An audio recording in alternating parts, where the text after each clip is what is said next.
गोपालपुर एक ऐतिहासिक नन्हा सा शहर, अपने सुनहरे अतीत से भरा, ढेरों कहानियां और गाथाओं को समेटे किसी के इंतजार में। क्या पता शायद आप ही का इंतजार हो। जब हम बात करते हैं इसके अतीत की, कलिंग साम्राज्य के दौरान रंगून, जावा और सुमात्रा द्वीप से नाव के जरिए यहाँ से नायाब मोती और महंगा सिल्क का वाणिज्य किया जाता था। उन दिनों इतना बड़ा बंदरगाह मानो एक ख्वाब सा था। फिर अंग्रेज भारत आए। ब्रिटिश काल में ये ईस्ट इंडिया कंपनी का पोर्ट हुआ करता था। बर्मा के रंगून से व्यापारी आते और व्यापार चलता रहता। यह सिलसिला लगभग दूसरे विश्व युद्ध तक चला।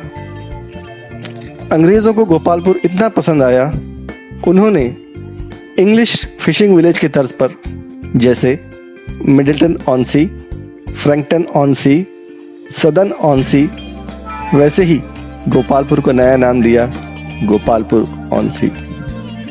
आज भी इसका पोस्टल एड्रेस है गोपालपुर ऑन सी। दूसरे विश्व युद्ध के बाद मानो गोपालपुर का पोर्ट थम सा गया। आज सिर्फ सुनहरी यादें और पुराने खंडर बयां करते हैं गोपालपुर की दास्तां।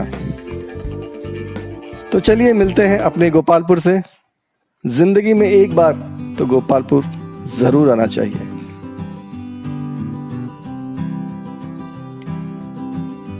गोपालपुर पहुंचने के लिए अगर आप फ्लाइट से आते हैं तो नियरेस्ट एयरपोर्ट भुवनेश्वर है, जो कि लगभग 175 किलोमीटर की दूरी पे है। 4 घंटे आपको प्राइवेट कार में लगेंगे। अगर आप ट्रेन से आना चाहते हैं तो नज़दीकी रेलवे स्टेशन बरहमपुर है, जो कि 15 किलोमीटर दूरी पे है। ऑटो या टैक्सी से आप 45 मिनट में गोपालपुर पहुंच सकते हैं। जैसे ही आप गोपालपुर में एंटर करेंगे, गोपालपुर कॉलेज सबसे पहले आपका स्वागत करता हुआ नजर आएगा। थोड़ी दूरी पर नंदी बैल को देखते ही आप समझ जाएं कि आपके कदम गोपालपुर पहुंच चुके हैं। जब आप गोपालपुर के नीले समंदर के पास पहुंचे, आप पाएंगे समंदर की लहरें आपको मुस्कुराते हुए स्वागत करती हैं। तो वेलकम टू गोपालपुर। ऐसी मान्यता है कि इस छोटे से शहर का नाम यहाँ के पुराने कृष्ण मंदिर में बसे भगवान वेणुगोपाल स्वामी के नाम से रखा गया है।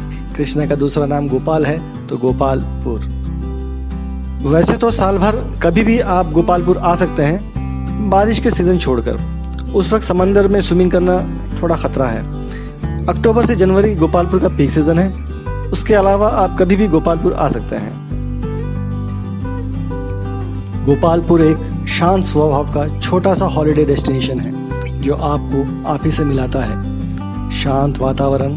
अगर आप भीड़ भाड़ से परेशान हैं तो गोपालपुर आपके लिए बहुत ही उपयुक्त जगह है। शांत सागर के किनारे बैठे सागर को घंटों निहारना एक सुखद अनुभूति है। ये एक कभी ना भूल पाने वाला एहसास है। यहाँ के लोग उड़िया, तेलुगु, हिंदी और थोड़ी बहुत बंगाली भाषा आसानी से बोल लेते हैं। यहाँ की आधी आबादी मछुआरे जो फिशरमैन जाति के हैं, मछली पर साल भर निर्भर करते हैं। बाकी लोग बीच के पास टूरिज्म का सामान बेचते हैं, जैसे कि शंख वगैरह, और बाकी नौकरी पेशा और व्यापार पेशा है। गोपालपुर के मुख्य फेस्टिवल ठाकुरानी यात्रा, दोड़ा यात्रा, रथो यात्रा और बीच फेस्टिवल है। वैसे तो बहुत सारे हैं, लेकिन ये मुख्य है। ठाकुरानी यात्रा गोपालपुर की इष्ट देवी का मंदिर है, जो कि 4 साल में एक बार बहुत लंबा यात्रा होता है। दोला यात्रा साल में एक बार होली से 2 दिन पहले होता है। रथ यात्रा भगवान जगन्नाथ का रथ यात्रा जब उड़ीसा में होता है, गोपालपुर में भी होता है। बीच फेस्टिवल, ये 4 दिन का बीच फेस्टिवल समंदर तट पे दिसंबर के आखिरी सप्ताह में होता है। इसके लिए बहुत सारे गांव के लोग उमड़ पड़ते हैं। जब आप गोपालपुर में हो और समंदर के इतने करीब हो, अगर आप एक नॉन वेजिटेरियन हैं तो यहाँ का सी फूड आप ज़रूर ट्राई करें। उसके अलावा उड़िया थाली, जो कि उड़ीसा के विभिन्न व्यंजनों से भरी थाली, जो कि उड़ीसा की बहुत फेमस है, वो तो आपको ज़रूर ट्राई करनी होगी। इसके अलावा चाइनीज़ और फास्ट फूड तो आप ट्राई कर ही सकते हैं। अगर आपने ये सब मिस कर दिया तो आपकी गोपालपुर की ट्रिप अधूरी है। गोपालपुर एक बहुत ही अफोर्डेबल डेस्टिनेशन है अगर आप तुलना करें दूसरी जगहों से।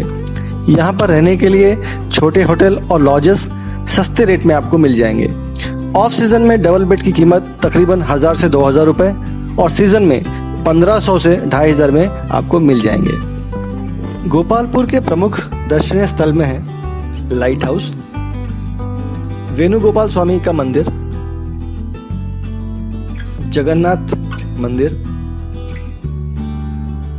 पुराने ब्रिटिश काल के चर्च, धवलेश्वर मंदिर, आर्यपल्ली पोर्ट। अगर आपके पास थोड़ा सा वक्त निकलता है तो गोपालपुर के वृद्धाश्रम जरूर पधारें और यहाँ के लोगों के साथ चाय और बिस्किट सेवन करें और शाम को आरती में इनका साथ दें।